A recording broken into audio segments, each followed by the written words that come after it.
For 7 nights, their Doberman did something in the dark that no one could explain. The baby never cried, not once. The father was convinced something was wrong. On the 8th night, he set up a camera. Before you watch, don't forget to like and subscribe so you never miss another story like this one.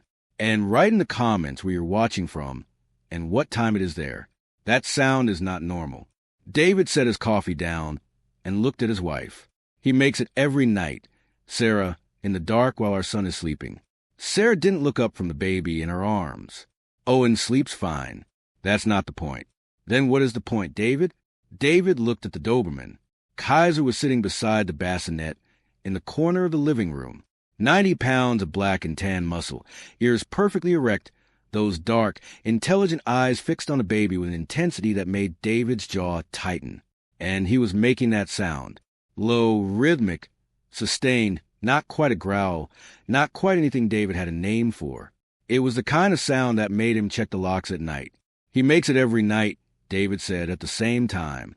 Maybe 2 or 3 in the morning, I hear it from our room. And Owen sleeps through it. Owen sleeps through everything. Exactly, Sarah said quietly. David opened his mouth, then closed it. She was right. Owen was 8 weeks old and slept through the night.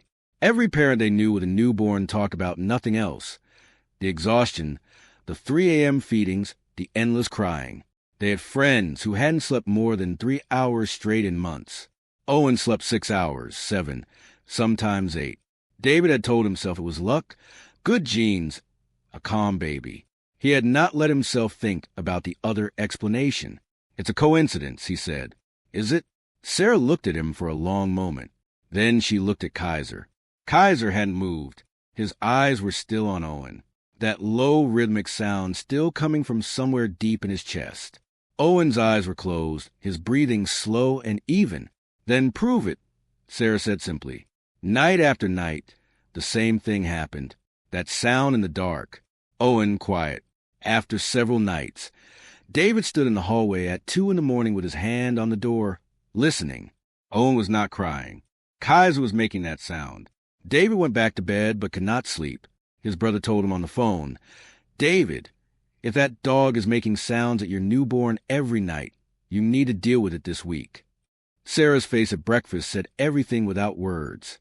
David stood in the nursery doorway watching Kaiser in the dark and feeling like a man who was missing something obvious.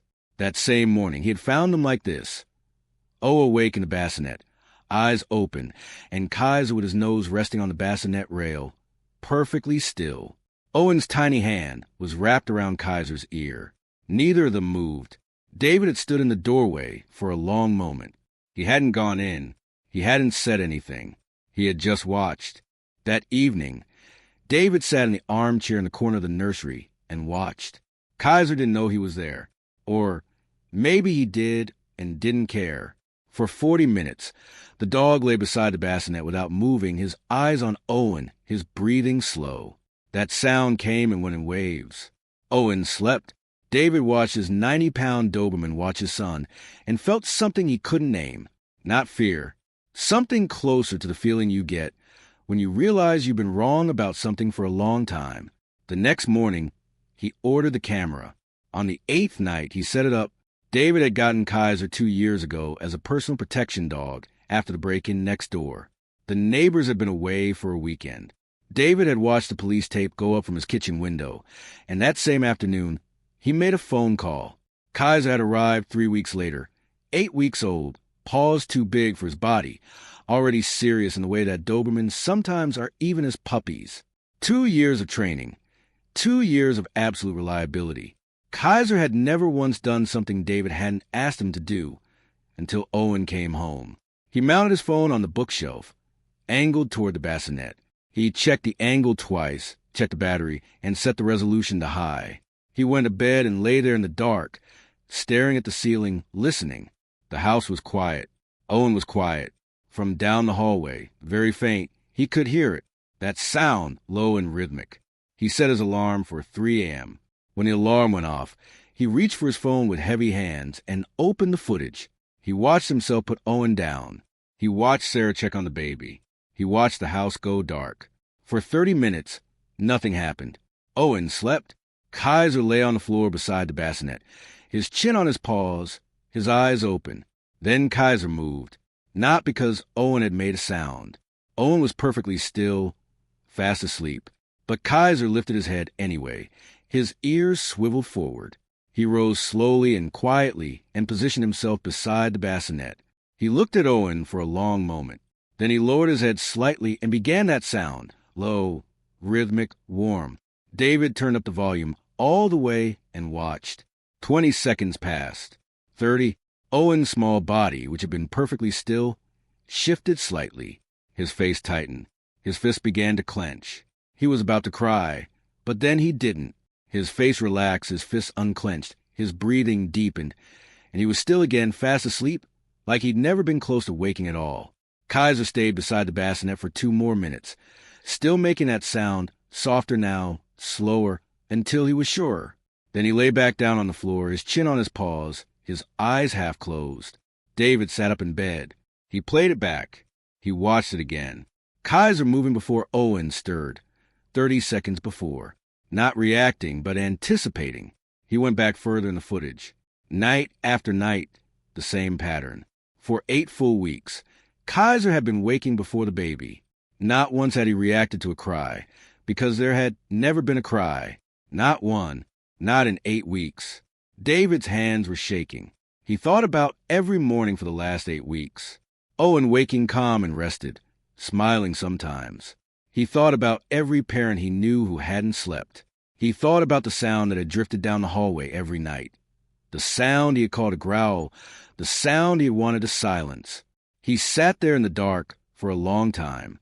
He couldn't move. He didn't try. Eventually he got out of bed and walked down the hallway to the nursery. Kaiser looked up when David came in. Those dark, intelligent eyes, that massive black face. David stood in the doorway for a moment. Then he crossed the room and sat down on the floor beside his dog. Kaiser watched him. David put his hand on Kaiser's back. 8 weeks, he said quietly. Every single night. Kaiser didn't answer, but he didn't look away. David felt something shift in his chest that he hadn't felt shift in a long time. For 8 weeks, while David lay awake listening to that sound and telling himself it was nothing, Kaiser had been in here doing something David didn't have a word for. Something that had no name in any training manual. Something that wasn't obedience or instinct or protection. Something that was just love. "I'm sorry," David said quietly. "I should have known." Kaiser held his gaze for a moment. Then he turned back to Owen, still watching, still listening, still 30 seconds ahead of everything. In the morning, David showed Sarah the footage. She watched it once. She didn't say anything for a long time. Her hand went to her mouth. She watched it again. Then she looked at Kaiser. Kaiser was in his usual spot beside the bassinet, chin on his paws, eyes on Owen. "I told you," she said softly. Her voice cracked on the last word. David nodded. He still couldn't speak. Owen made a small sound in his sleep.